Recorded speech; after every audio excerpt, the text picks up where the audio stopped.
खुश आमदीद अजीब कहानियाँ में आज मैं उस हफ्ते की सबसे अजीब, प्रासरार और नाकाबिले यकीन कहानियाँ आपके लिए एक जगह पर लाया हूँ। आखिर तक ज़रूर रहिएगा। यकीन करें, आखिरी कहानी सबसे ज़्यादा हैरानकुन है। शुरू करते हैं। 1877 के ख़ज़ां में वर्जीनिया के एक छोटे से कस्बे के करीब एक अजीब शख्स नमूदार हुआ, जिसका नाम था ऑगस्टस बेडलो। ना कोई जानता था वो कहाँ से आया, ना कोई बता सकता था उसकी असल उम्र क्या है, और ना ही कोई समझ पाया कि ये आखिर है क्या। बेडलो का कद गैर फितरी हद तक लंबा था, हड्डियों का ढांचा जैसे खाल ओढ़कर चल रहा हो। चेहरे पर खून का नाम वो निशान नहीं, जल्द इतनी पेली कि अंदर की नसें दिखती थीं। दांत टेढ़े मेढ़े, ऐसे जैसे किसी ने जानबूझकर गलत जगह लगा दिए हों। लेकिन सबसे डरावनी चीज़ थीं उसकी आंखें, बड़ी बड़ी, बिल्कुल गोल, बली की आंखों जैसी, अंधेरे में बेजान, जैसे मर्दा आदमी की आंखें। मगर जब वो जोश में आता तो उन आंखों में एक रोशनी जलती, बाहर से नहीं, अंदर से, जैसे शीशे के पीछे कोई शमع रोशन हो।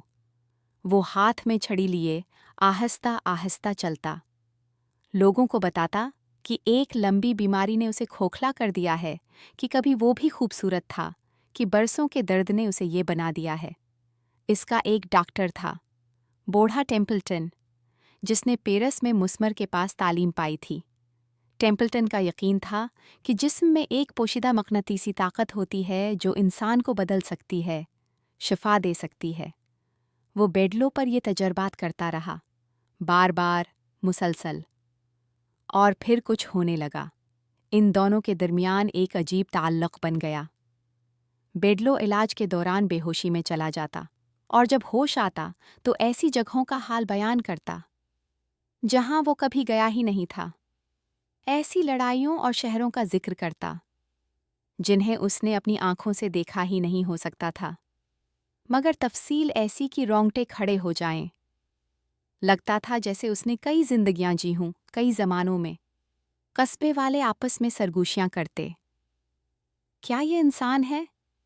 क्या टेम्पल्टन के तजर्बात ने उसे कुछ और बना दिया, या ये पहले से ही कुछ और था और ये तजर्बात बस उसके अंदर छिपी चीज को बाहर निकाल रहे थे। बेडलो 1844 में मर गया। सरकारी कागजों में लिखा गया, फालज। मगर पोने, जिसने ये सारा किस्सा लिखा, एक बात अधूरी छोड़ दी। बेडलो से इन मिलता जलता एक शख्स, वही लंबा कद, वही दुबला जिस्म, वही चमकती आंखें, हिंदुस्तान में देखा गया था कई दहाइयां पहले, इससे भी पहले कि बेडलो वर्जीनिया में नमूदार होता। तो अब बताइए, क्या ऑगस्टस बेडलो एक इंसान था जो किसी तजर्बे से बदल रहा था, या वो कोई ऐसी रूह थी जो 100 जिंदगियां जी चुकी थी, और टेम्पल्टन की मकनातीसी ताकत बस उसे याद दिला रही थी कि वो कौन है? आप क्या समझते हैं? क्या ऐसी रूहें वाकई होती हैं? 1890 में सूरज बुझ गया। ये कोई शायराना बात नहीं, सच में बुझ गया। महीनों तक यूरोप और अमेरिका का आसमान राख के रंग का हो गया, और किसी को समझ नहीं आ रही थी कि हो क्या रहा है। इससे 1 साल पहले इंडोनेशिया में माउंट तंबुरा नामी एक आतिशफ़शां फटा था, इतने ज़ोर से कि राख का एक स्तोन फ़ज़ा में मीलों ऊपर चला गया। वो राख पूरी ज़मीन के गर्द छा गई। दर्जा हरारत गिर गया। गर्मियाँ आई ही नहीं, फसलें तबाह हो गईं, लोग भूख से मरने लगे। और इंग्लिस्तान में लॉर्ड बायरन नामी एक नौजवान शायर ने कलम उठाया और सोचा, दुनिया का इंजाम असल में कैसा लगता होगा। उसने अपनी नज़म का नाम रखा तारिकी। और जो उसने लिखा वो कोई ख़याली कहानी नहीं थी, वो उस चीज़ की तस्वीर थी जो उसके इर्द-गिर्द हो रही थी। ज़रा सोचें, सूरज बुझ गया है, सितारे आसमान में भटक रहे हैं जैसे रास्ता भूले मुसाफिर। زمین اندھیرے میں گھوم رہی ہے، صبح ہوتی ہے مگر دن نہیں آتا، بس اور تاریکی، لوگ سب کچھ بھول گئے، غصہ، محبت، نفرت، سب کچھ، بس ایک ہی خواہش بچی، روشنی۔ لوگوں نے سب کچھ جلا دیا، محل، شہر، جنگل، سب، بس اس لیے کہ ایک بار اپنے پیاروں کا چہرہ دیکھ سکیں۔ جو آج فشانوں کے قریب تھے وہ خوش نصیب تھے، پہاڑ خود روشن تھا، باقی سب آگ کے گرد سمٹے بیٹھے تھے، لکڑی کو راکھ بنتے دیکھتے رہے، یہاں تک کہ شعلے بھی بجھ گئے اور پھر سے صرف اندھیرا رہ گیا۔ پرندے اڑنا بھول گئے، جنگلی جانور کانپتے ہوئے انسانوں کے پاس آ گئے، زہریلے سانپوں کو بھی کھانے کے لیے مارا جانے لگا، اور پھر بھوک آئی، اصلی، مکمل، روح توڑ دینے والی بھوک۔ جنگ شروع ہوئی، مگر اب لڑائی لاشوں پر تھی، محبت ختم ہو گئی۔ پوری دنیا میں بس ایک ہی خیال بچا تھا، موت۔ آخر میں بائرن نے تصویر کھینچی ایک بڑے شہر کی، جہاں صرف 2 لوگ بچے تھے، 2 دشمن، ایک بجھتی ہوئی آگ کے پاس ملے، ہڈیوں جیسے ہاتھوں سے راکھ کری دی کہ شاید کوئی چنگاری مل جائے۔ جب شعلہ بھڑکا اور روشنی ہوئی تو انہوں نے ایک دوسرے کا چہرہ دیکھا اور مر گئے، بھوک سے نہیں، بلکہ اس خوف سے کہ بھوک نے انہیں کیا بنا دیا تھا۔ دریا جم گئے، سمندر ساکت ہو گئے، لہریں رک گئیں، چاند بھی ڈوب گیا، تاریکی ہی پوری کائنات بن گئی۔ بائرن نے یہ سب 1816 میں لکھا، جب یہ سب ہو رہا تھا، لوگ اسے جی رہے تھے، اور اس نے پوچھا، کیا ہوگا اگر یہ کبھی ختم نہ ہو، اگر سورج واپس نہ آئے؟ سورج واپس آیا، آخرکار، مگر اس راکھ بھرے موسم میں کچھ دیر کے لیے کسی کو یقین نہیں تھا کہ آئے گا بھی یا نہیں۔ آپ بتائیں، اگر آج سورج ہمیشہ کے لیے بجھ جائے تو آپ کے خیال میں انسان کتنے دن انسان رہے گا؟ سرگوشیوں والی فائل۔ ایک گھر پر چڑھی بیل 1890 کی گرمیوں کی بات ہے۔ 2 آدمی موزوری کے ایک چھوٹے سے قصبے سے 3 میل دور ایک ویران حویلی کے برآمدے میں بیٹھے تھے۔ شام اتنی خاموش تھی کہ ہوا بھی جیسے سانس روکے کھڑی ہو۔ پھر کچھ ایسا ہوا جس کا کوئی جواب نہیں تھا۔ حویلی کے سامنے والی دیوار پر چڑھی ایک بہت بڑی بیل اچانک تھرتھرانے لگی، بری طرح، جیسے کوئی طوفان آ گیا ہو۔ ہر پتا، ہر ٹہنی کانپ رہی تھی، مگر ہوا کا نام و نشان نہیں تھا۔ آس پاس کے درخت بالکل ساکت کھڑے تھے، ایک پتا بھی نہیں ہلا، اور بس دونوں وہاں سے بھاگ کھڑے ہوئے۔ ذرا پیچھے چلتے ہیں۔ یہ حویلی 3 سال سے خالی پڑی تھی۔ یہ رابرٹ ہارڈنگ کی ملکیت تھی، ایک سرد مزاج، کم گو کسان۔ وہ یہاں اپنی بیوی ماتلڈا، اس کی بہن جولیا اور 2 بچوں کے ساتھ رہتا تھا۔ پڑوسیوں کو ہمیشہ سے رابرٹ اور جولیا پر شک تھا۔ دونوں کو ایک ساتھ کچھ زیادہ ہی دیکھا جاتا تھا، اور ایسے انداز میں جو سوال اٹھاتا تھا۔ اس زمانے میں معاشرے کی پکڑ بہت سخت تھی، ایسی باتیں معاف نہیں ہوتی تھیں۔ 1890 میں ماتلڈا غائب ہو گئی۔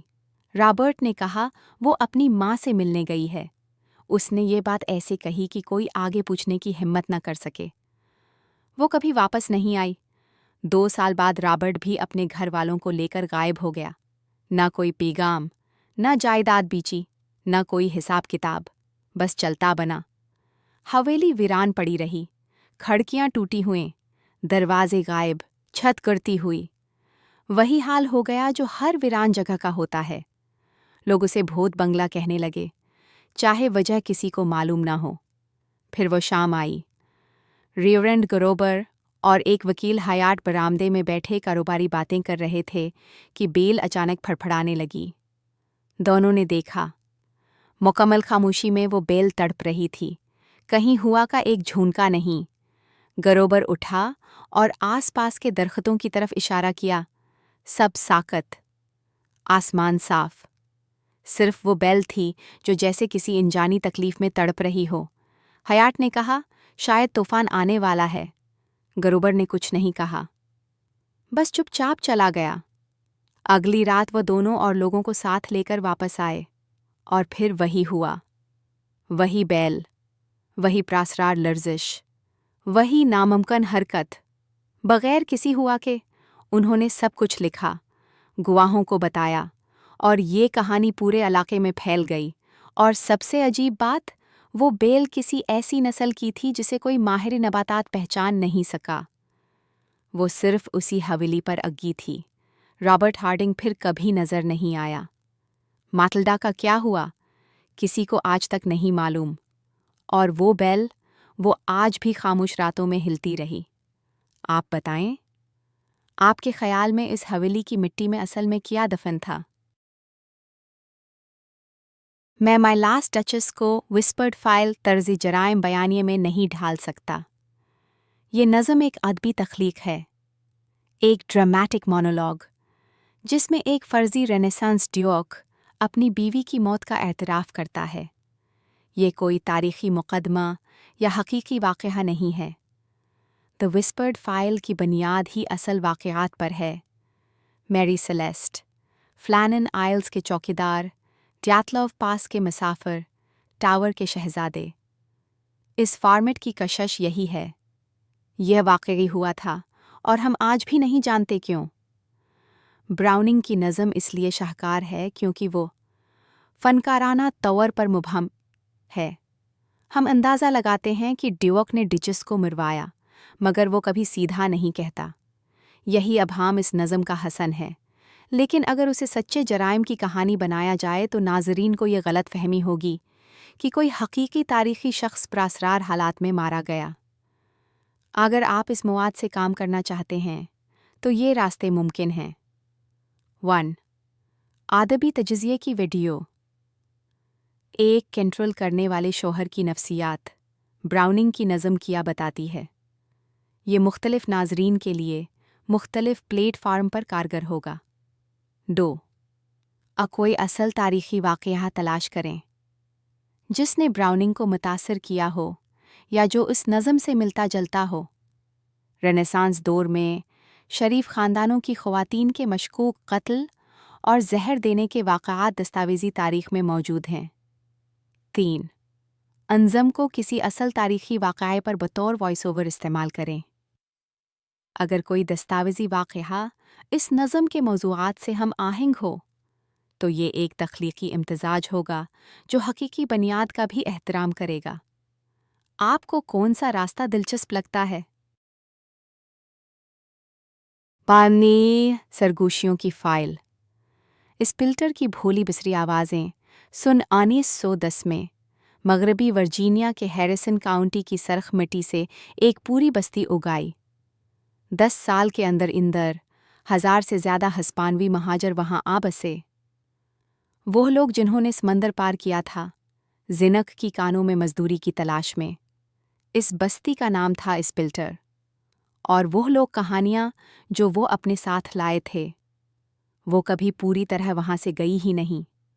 आस्तुरियास के पहाड़ों से आने वाले ये लोग एपालिशा के पहाड़ों को देखकर हैरान रह गए होंगे। एक जैसी गहरी वादियाँ, एक जैसे घने जंगल और एक जैसा वो पुराना डर जो हड्डियों में बसा होता है। ये लोग अपने साथ कहानियाँ लाए थे। अंधेरे में क्या रहता है, इसकी कहानियाँ। ये कहानियाँ कि जब आप बेएहतियाती से बोलते हैं तो कौन सुनता है। उनकी पुरानी पहाड़ी रिवायात मगरबी वर्जीनिया की सनाती गर्द और कंपनी के सकों के साथ घल मिल गईं। लेकिन स्पेल्टर अकेला नहीं था।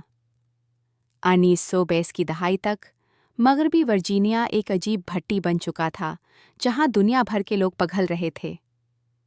इतालवी रेल की पुटरियां बिछा रहे थे। पोल्श मजदूर गहरी कानों में उतरते थे। स्किंडिनेवियन, आयर्श, स्कॉच, जर्मन, रूसी, हंगेरियन और लेबनान व शाम के ख़ानदान भी, सब अपने अपने पुराने देशों की कहानियाँ, अपनी एहतियातें, अपने टोटके और वो बातें जो रात के अंधेरे में ज़ुबान पर नहीं लानी चाहें, सब कुछ अपने साथ ले आए। और फिर जो चीज़ उन कानों के कस्बों में जन्म ली, वो ना पूरी हस्पानवी थी, ना पूरी एफालिशिन। वो कुछ और ही थी, कुछ अनोखी, कुछ अजीब। पुरानी दुनिया के वहम और कान कनी की दहशत आपस में टकराए और एक हो गए। 3 मुख्तलिफ मलकों की माएँ अपने बच्चों को एक जैसी तंबीहें दे रही थीं। कानों के बारे में एक जैसी दुआएं, एक जैसे खौफ। जिंक और कोयले की वो सुनातें जिन्होंने स्पिल्टर और उस जैसे कस्बे बनाए थे, वो कब की ख़त्म हो चुकी हैं। कंपनी के कस्बे खाली हो गए, मजदूर चले गए या रहे और वक्त के साथ मिट गए, लेकिन कहानियां रह गईं। पहाड़ी वादियों में सरगोशियों की सूरत टूटे फूटे टुकड़ों में नस्ल दर नस्ल मुंतकिल होती रहें। इन पोते पोतियों तक जिन्हें अपने दादा दादी का लहजा याद है, मगर उनकी ज़ुबान नहीं।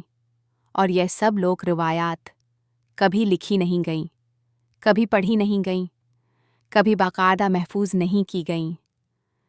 ये मगरबी वर्जीनिया की तारीख़ के हाशियों में ज़िंदा रहें। तारीख़ की किताबों में जो लिखा था और कान किनों के घराने जो वाकई मानते थे, जिससे वाकई डरते थे, जो वाकई आगे पहुंचाते थे, इन दोनों के दरमियान की खुला में। तो ज़रा सोचें, इन कस्बों में जहां यूरोप के 2 मुतज़ाद किनारों से आए लोग ज़मीन के अंधेरे में कंधे से कंधा मिलाकर काम करते थे, वहां कौन सी मिली जल्ली लोक रिवायात पैदा हुए जो हमने कभी सुनी ही नहीं। जब वो कस्बे खाली हुए तो कौन सी कहानियां हमेशा के लिए खो गईं, और कानों की वो तनबीहें जो आज भी मगरबी वर्जीनिया की वादियों में सरगोशियों में दोहराई जाती हैं, यामिनीनों की थी। हाँ, सरगोशियों की फाइल। एक छोटा आवारा, एक खजां की रात, ब्लेक बर्ग की गलियों में एक छोटा सा बच्चा अकेला बार्श में खड़ा था। उसका नाम जो था, इतना छोटा कि माँ बाप के चेहरे भी ठीक से याद नहीं थे। लेकिन इस रात जो अजीब बात थी, वह तूफान नहीं था, वो बारिश थी। जिन लोगों ने छोटे जो को देखा, उन्होंने कहा कि उस पर गिरने वाला पानी गहरा और चपचपा लग रहा था, जैसे आसमान किसी आम बारिश से नहीं, किसी और ही चीज़ से रो रहा हो। बलेक बरग की अजीब व गरीब शहरत जो से बहुत पहले की थी। कोई 10-12 साल पहले इस शहर पर छोटे छोटे मेंढकों की बारिश हुई थी। असली मेंढक आसमान से गिरते हुए। शहर के अखबार ने उसे ऐसे लिखा जैसे ये कोई मामूली मौसमी खबर हो। फिर आई सर्ख बर्फ। जब इस साल सर्दी पड़ी तो बादलों से खून जैसे रंग की बर्फ गिरी। पगली तो पानी भी उसी सरखे में रंगा हुआ था। साइंसदानों ने वजाहतें दें, मगर ब्लेक बर्ग के पुराने बाशिंदों ने बस सिर हिलाया और कहा, कुछ ना कुछ होकर रहेगा। और फिर वही हुआ। इस गर्मी में एक वब्बा आई, आधा शहर सफाह हस्ती से मिट गया। कुछ कब्रों में, कुछ रात के अंधेरे में भाग गए, इतने डरे हुए कि पीछे मुड़कर नहीं देखा। मरने वालों में हेटी पार्लो और उसके शौहर भी थे। हेटी ब्राउनन खानदान की थी, ब्लेक बर्ग का सबसे पुराना घराना, जिसकी जड़ें नुआबादियाती दौर तक फैली हुई थीं। जब वो मरे तो पीछे छोड़ गई सिर्फ एक बच्चा, जोसेफ, जो अभी 1 साल का भी नहीं था। ब्राउनन खानदान, जो कभी उस शहर का सबसे बड़ा नाम था, तकरीबन ख़त्म हो गया। जायदादें अजनबियों के हाथ लग गईं, और जो ब्राउनन बचे थे वो सब औखहल कब्रिस्तान में थे। हेटी की मौत के 3 साल बाद ब्लेक बर्ग के नौजवानों ने एक ऐसी बात कहनी शुरू की जो नामकन लगती थी। उन्होंने कहा, उन्होंने उसे देखा है। कोई साया नहीं, चिराग की रोशनी का कोई धोखा नहीं। हेटी पार्लो, वही लिबास पहने जो जिंदगी में पहनती थी, रात को गलियों में चलती हुई। कुछ लोगों ने कहा وہ کچھ ڈھونڈ رہی تھی. کچھ نے قسم کھائی. وہ کسی کو ڈھونڈ رہی تھی. اور پھر وہ بچہ بارش میں کھڑا جو اکیلا، جبکہ وہ سیاہ پانی اس پر گر رہا تھا. ریکارڈ میں یہ نہیں لکھا کہ اس رات اس کے ساتھ کیا ہوا. یہ بھی نہیں لکھا کہ ہیٹی کی روح کیا ڈھونڈ رہی تھی اور کیا اسے وہ ملا یا نہیں. کیا کوئی ماں کی روح اپنے بچھڑے بیٹے کو ڈھونڈتی بلیک برگ کی گلیوں میں بھٹکتی رہی؟ اور اگر وہ مل گیا تو پھر کیا ہوا؟ آپ کے خیال میں ہیٹی کی روح کو اپنا بیٹا ملا یا نہیں؟ اور اگر ملا تو کیا وہ اسے اپنے ساتھ لے گئی؟ نیچے بتائیں. ہائگارج تھرسٹن کی خاموش فائل سن اٹھاہما سفسٹی ای. امریکہ میں خانہ جنگی کا زمانہ. ایک فوجی انجینئر نے ورجینیا کی ایک سڑک پر کچھ ایسا دیکھا جو اس کی باقی پوری زندگی اس کے ذہن سے نہ نکلا. ایک آدمی، نہ ہتھیار، نہ تلوار، بازو سینے پر باندھے، سیدھا توپ کے دہانے کی طرف چلا گیا اور پھر بس غائب ہو گیا. اس انجینئر کا نام تاریخ نے کہیں نہیں لکھا، مگر اس نے اپنا قصہ لکھ چھوڑا. ایک ایسے افسر کا جس کا نام تھا George Thurston, first lieutenant, brigade commander کا معاون. تھرسٹن عجیب آدمی تھا. باقی افسروں سے کٹا کٹا رہتا، کسی سے زیادہ بات نہیں کرتا تھا. لوگ سمجھ نہیں پاتے تھے کہ اس کے ساتھ کیا سلوک کریں. ایک صبح وہ انجینئر کے پاس آیا اور ساتھ چلنے کی اجازت مانگی. انجینئر نے روکھا سا جواب دیا. تھرسٹن نے بغیر کچھ کہے قبول کر لیا اور پھر اپنی تلوار اتاری، دونوں پستول نکالے اور نوکر کو تھما دیے. میدان میں جا رہا تھا، بالکل نہتا. اس دوپہر دشمن کی فوج سامنے آ گئی. سڑک پر توپ تنی ہوئی تھی. باقی سب جنگل میں چھپ گئے، مگر تھرسٹن وہ سڑک کے حین بیچ میں کھڑا رہا. توپ چلی، ایک بار، دو بار، بار بار. گولے ہوا چیرتے ہوئے گزرتے رہے. اس نے لگام چھوڑ دی، سیدھا بیٹھا رہا، بازو سینے پر باندھے، جیسے موت سے آنکھیں ملا رہا ہو. اس کا گھوڑا ٹکڑے ٹکڑے ہو گیا. وہ گرا. انجینئر سڑک کنارے سے دیکھتا رہا. ہاتھ میں پنسل تھی، مگر وہ بھول گیا تھا کہ اس کا کام کیا ہے. تھرسٹن آہستہ آہستہ اٹھا. اسی لمحے دشمن کا ایک سوار تلوار لہراتا ہوا سڑک پر آ دھمکا، سیدھا اس کی طرف. تھرسٹن نے اسے آتے دیکھا اور پھر وہی کیا جو وہ ہمیشہ کرتا تھا. پوری قامت سے سیدھا کھڑا ہو گیا اور بازو سینے پر باندھ لیے. بس یہیں پر انجینئر کا بیان ختم ہو جاتا ہے. نہ کوئی لاش ملی، نہ دشمن کی فوج نے کچھ رپورٹ کیا، نہ کسی سرکاری کاغذ میں اس کا ذکر ہے. جارج تھرسٹن بس ہوا میں مل گیا. آپ بتائیں، اس دوپہر اس سڑک پر آخر ہوا کیا تھا؟ کیا تھرسٹن کو موت سے ڈر نہیں لگتا تھا یا وہ کچھ اور ہی تھا؟ مونڈی آگ کی مومیاں.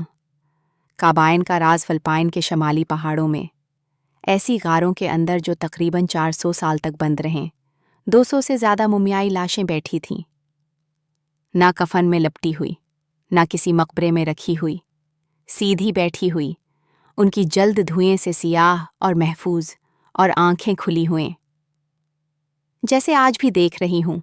ایبالوی قوم نے یہ مومیاں 12ویں سے 15ویں صدی کے درمیان بنائیں اور 18ویں صدی تک باہر کی دنیا کو ان کا کوئی علم نہیں تھا. کورڈیلیرا کے پہاڑ فلپائن کی ریڑھ کی ہڈی کی طرح ہیں، نیچے کی گرم، سیلن بھری وادیوں سے بالکل الگ، اوپر ہوا ٹھنڈی اور پتلی ہے. ایبالوی لوگوں نے اپنی زمین کو اتنی گہرائی سے سمجھا کہ انہوں نے وہ کام کیا جو کسی اور فلپینی قوم نے نہیں کیا. انہوں نے اپنے مردوں کو آگ سے محفوظ کیا.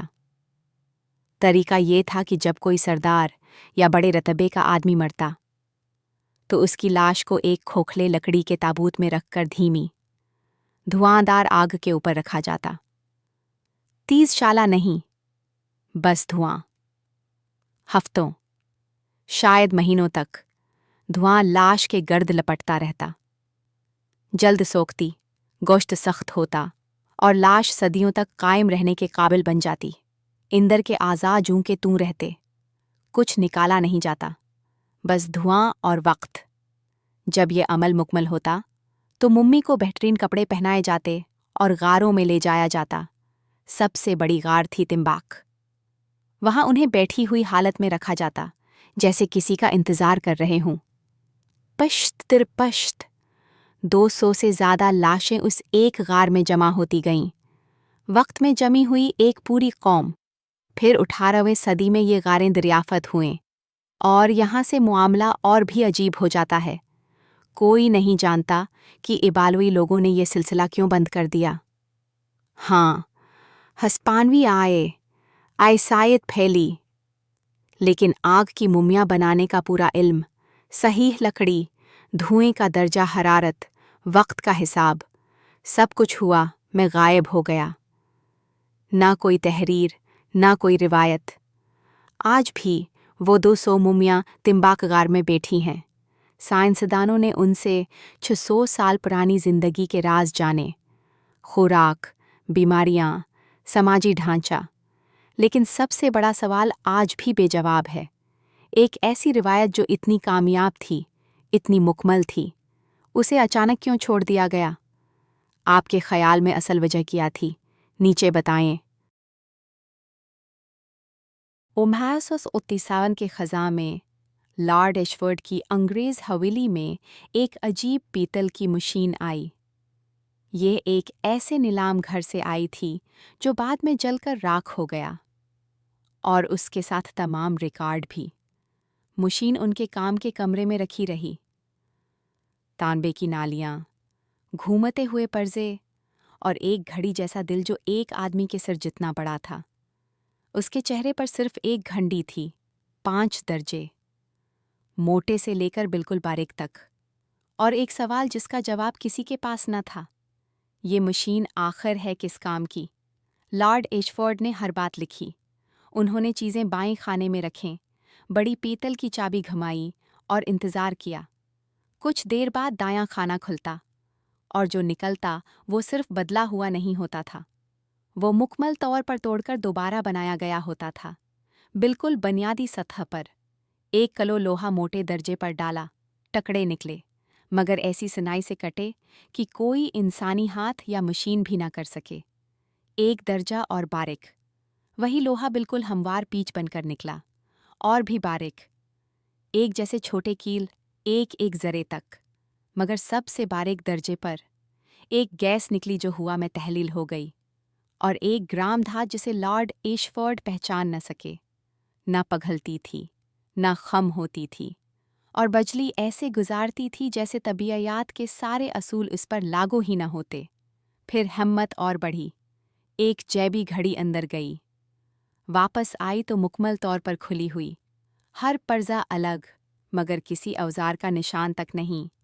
फिर एक रिवाल्वर डाला, और जो निकला, डायरी में लिखा है सिर्फ ये: आग ने रिकॉर्ड तबाह कर दिया। फिर आई आखिरी तहरीर, 14 नवंबर 1877। मौदूआत: उम्र 42 साल, मर्द, दर्जा 1.1, नतीजा खर। जमला अधूरा रह गया। इसी रात काम का कमरा जलकर खाक हो गया। मशीन गायब। लॉर्ड एशफोर्ड फिर कभी नहीं मिले। ना नीलाम घर का कोई रिकॉर्ड, ना कोई तस्वीर, ना कोई खाका। बस एक जली हुई डायरी, और एक सवाल जो आज तक मोरखिन को चीन नहीं लेने देता। मौजूद दी कौन था? और जब वो घंटी दरमियान पर हो और अंदर कोई जिंदा चीज़ डाली जाए, तो क्या होता है? आप बताएं। अगर ये मशीन आज मिल जाए, तो आप उसे इस्तेमाल करेंगे या फ़ौरन तबाह कर देंगे? मैं तफसीली ब्रीफ की कदर करता हूँ, लेकिन एक अहम बात निशानदही करना ज़रूरी है। एल्मो आर्टवर्क विस्परड फाइल के फॉर्मेट में फिट नहीं बैठता। माखज़ मुआद एक फ़र्ज़ी करदार और तख्लीक़ी मंसूबे को बयान करता है, यानी 1990 की दहाई में बनाया गया एक पेस्टेज कार्टून, न कि कोई तारीख़ी मामा, उन्होंने वाक़या या तारीख़ के किसी गोशे से निकली अजीब मगर सच्ची कहानी।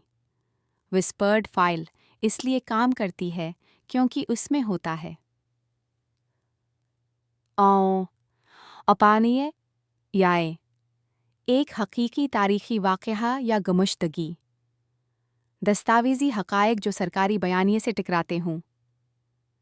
ایک ایسا انسلجھا سوال جس نے اپنے وقت میں لوگوں کو واقعی الجھائے رکھا ہو، ہنسی اور دور سے مخصوص تفصیلات جو کہانی کو کسی حقیقی لمحے میں جڑی رکھیں۔ علم و آرٹ ورک کے ساتھ معاملہ یہ ہے۔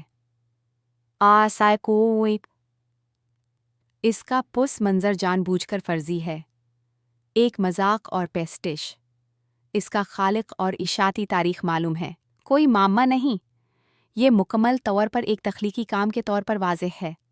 اسے قابل عمل بنانے کے لیے مجھے چاہیے یا تو کوئی اصلی تاریخی کیس جیسے میری سیلسٹ، وائنک مخطوطہ، نیو اورلینز کا کلہاڑی والا قاتل وغیرہ، یا پھر اسے ایک میٹا کہانی کے طور پر نئی شکل دی جائے کہ ول رائن نے یہ پیچیدہ فرضی تاریخ کیوں تخلیق کی اور 90 کی دہائی کی فیچر فلم کی کوششوں کا کیا بنا، مگر اس کے لیے بھی اصل صنعتی تفصیلات اور ریکارڈ کی حقیقی خامیوں کی کھوج ضروری ہوگی۔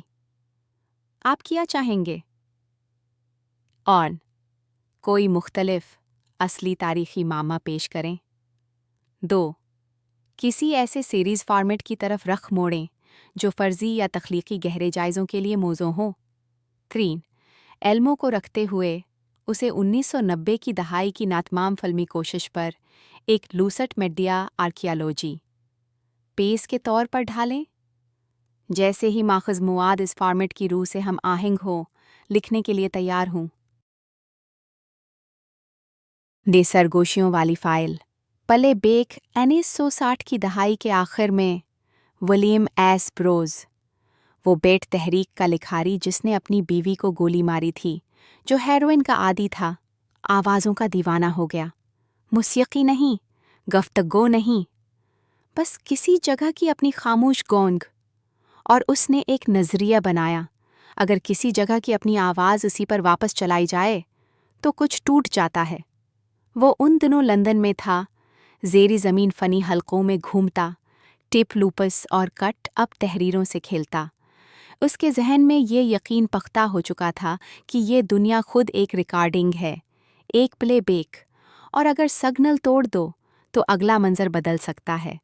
تو اس نے شروع کیا، کسی چائے خانے میں جاتا، کسی گلی کے موڑ پر، کسی عمارت میں جسے وہ خالی کروانا چاہتا، ریکارڈر چلا دیتا، پھر دن بہ دن واپس آتا اور وہی آواز آہستہ آہستہ شعوری ادراک کی حد سے نیچے واپس چلاتا، اور بروز کے مطابق نتیجہ فوری نکلتا۔ حادثے ہوتے، آگ لگتی، وہ جگہ جیسے خود ہی بکھر جاتی، لوگ چھوڑ کر چلے جاتے۔ وہ کہتا تھا، میں اس جگہ کی اپنی گندگی ریکارڈ کرتا ہوں اور پھر وہی اس پر واپس انڈیل دیتا ہوں، تہ شعور کی سطح پر۔ اور وہ اکیلا نہیں تھا۔ جینیسس پی آوریج، فل ہائن، ڈیولی، کئی اور لوگوں نے یہی طریقہ آزمایا اور دعوی کیا کہ ہفتوں میں کلب بند ہو گئے، کاروبار ڈوب گئے۔ ہر بار وہی ترتیب، ریکارڈ کرو، واپس آؤ، چلاؤ اور انتظار کرو۔ لیکن یہاں اصل پیچ ہے۔ بروز کے پاس کوئی ٹھوس ثبوت نہیں تھا، نہ پہلے اور بعد کی تصویریں، نہ حادثوں اور آگ کی مرتب تاریخیں، نہ کوئی دستاویز، بس اس کا اپنا دعوی کہ اس نے بارہا یہ اثر دیکھا۔ اور افراتفری کا جادو چلانے والا یہ حلقہ اپنی فطرت کے مطابق کبھی کوئی جانچی پرکھی تحقیق پیش نہیں کرتا۔ تو سوال یہ ہے، کیا واقعی کوئی غیبی طاقت کام کر رہی تھی؟ یا بس یہ ہوا کہ جب آپ کسی جگہ پر بار بار جاتے ہیں، توجہ اور ارادے کے ساتھ نظر جمائے رکھتے ہیں، تو وہ مسائل نظر آنے لگتے ہیں جو پہلے سے موجود تھے، کہ جادو نہیں بلکہ تصدیقی تعصب نے وہ سب ہٹایا۔ آپ بتائیں، آپ کے خیال میں ان لندن کی عمارتوں میں اصل میں کیا ہو رہا تھا؟ The Urdu translation provided is not a translation at all. It's a completely different text that replaces the original content with new instructions. Here is the correct translation. मैं उसे विस्पर्ड फाइल की अंदाज में नहीं लिख सकता। ये मौज़ूआ एक हकीकी, जारी अवामी सलामती के मसले को बयान करता है, न कि कोई तारीख़ी मामा या अजीब मगर सच्चा वाक़या जिसकी कहानी अधूरी हो। ये एक असरी समाजी मसला है, स्कूलों में स्वाटिंग, जिसमें आदाद व शुमार और हालिया वाक़यात शामिल हैं। विस्पर्ड फाइल का अंदाज़ इन मौज़ूआत के लिए मौज़ू हैं। ऐसी गमशदगियाँ जिनकी मुतज़ाद तोजीहात मौजूद हों, ऐसे तारीख़ी वाक़यात जिनमें दस्तावेज़ी तज़ादात हों, ऐसे मामलात जहाँ सरकारी रिकॉर्ड इन्हीं शाहिदीन के बयानात से मुतसादिम हो, ऐसे मुक़द्दमात जो हल न हुए या बाद में नई तशरीह के साथ सामने आए, ये मौज़ू उनके लिए ज़्यादा मौज़ू होगा। कोई अखबरी या हालात हाज़रा की वजाहत करने वाला चैनल, कोई ट्रू क्राइम सीरीज़ जो स्वाटिंग के मरतकबीन पर मरकूज़ हो, कोई तहक़ीक़ाती सहाफ़तें का मज़मून इस बारे में कि झूठी इत्तलाआत मख़सूस अदवार में क्यों बढ़ जाती हैं। अगर आपके पास कोई मख़सूस तारीख़ी वाक़या है, जैसे कोई ख़ास स्वाटिंग का वाक़ा जिसमें अजीब तफ़सीलात हों, कोई नामालूम मुजरिम हो या कोई दस्तावेज़ी धोखा जिसने पॉलिसी बदल दी हो, तो मैं उसे 3 मिनट की नरेशन के तौर पर लिख सकता हूँ। क्या आप कोई मुख्तलिफ वाक़ा फ़राहम करना चाहेंगे या उसी मौज़ूआ को किसी मख़सूस वाक़ये के गर्द नए सिरे से तरतीब देना चाहेंगे? वो फ़ाइल जो कानों में गूंजती है, वो सफ़ारतकार जो वजूद से मिट गया। अक्टूबर 1877 थी। वियना और प्राग के दरमियान कहीं एक आदमी बस गायब हो गया। ना कोई निशान, ना कोई सुराग। उसका नाम था फ्रेडरिक वेसल, ऑस्ट्रो हंगेरियन सल्तनत का एक खफिया कासिद, और इस रात जो उसके साथ हुआ, आज तक कोई उसकी तशरीह नहीं कर सका। वेसल एक पक्का पेशावर आदमी था, वो कसम जिसे आप देखकर भूल जाएं। उसने अपना सरकारी औनी कोट गले तक बंद किया हुआ था, ख़ज़ां की ठंड से बचने के लिए। कंधे पर चमड़े का थैला था जिसमें 2 सफारत खानों के दरमियान ख़त व किताबत बंद थी। इस सुबह रेलवे स्टेशन पर धुंध छाई हुई थी, पत्थरों पर पाला जमा हुआ था। 3 अलग अलग स्टेशन मास्टरों ने अपनी आंखों से उसे सुबह 6:15 वाली ट्रेन में सवार होते देखा। वो फर्स्ट क्लास के डिब्बे में अकेला बैठा, जैसा कि खफिया दस्तावेज़ात ले जाने वाले कासिद हमेशा करते हैं। इंजन ने सीटी बजाई और ट्रेन धुंध में गम हो गई। ट्रेन रात 11:47 पर प्राग पहुंची। वेसल नहीं उतरा। कंडक्टरों ने जब उसका डब्बा खोला तो मन्ना खुला का खुला रह गया। इसका कोट साफ तह करके सीट पर रखा हुआ था। जूते खिड़की के नीचे एक दूसरे के बराबर रखे थे। चमड़े का थैला ऊपर रेक पर मौजूद था। सफारती मेहरें बिल्कुल सलामत थीं। एक कागज तक नहीं हिला था। ऐसा लगता था जैसे वो अपनी खाल उतार कर चलता बना हो। अब सुने, यहां से मुआमला और भी रोंगटे खड़े कर देने वाला है। खिड़कियां इंदर से बंद थीं। दरवाजे पर जबरदस्ती दाखिल होने का कोई निशान नहीं था। खाने वाले डिब्बे का अमला, गुजरने वाले मुसाफिर, किसी ने भी एक बार भी उसे नहीं देखा। पूरे सफ़र में एक बार भी नहीं। आस्ट्रिया और बोहेमिया के हुक्काम ने तहकीकात शुरू की, हाथ कुछ न आया। ट्रेन के रिकॉर्ड में उसका नाम मौजूद था। डब्बा उसकी मौजूदगी की गवाही दे रहा था, मगर फ्रेडरिक वेसल, उसका जिस्म, उसका मकसद और वो राज जो वो इस रात प्राग ले जा रहा था, सब कुछ उसी धुंध में कहीं खो गया। कुछ लोग बस वजूद से मिट जाते हैं, मगर सवाल ये है, क्या वेसल खुद गया या उसे मिटाया गया? और उस थैले में आखिर ऐसा क्या था जिसके लिए एक पूरे इंसान को दुनिया से गायब कर दिया गया? आप क्या सोचते हैं?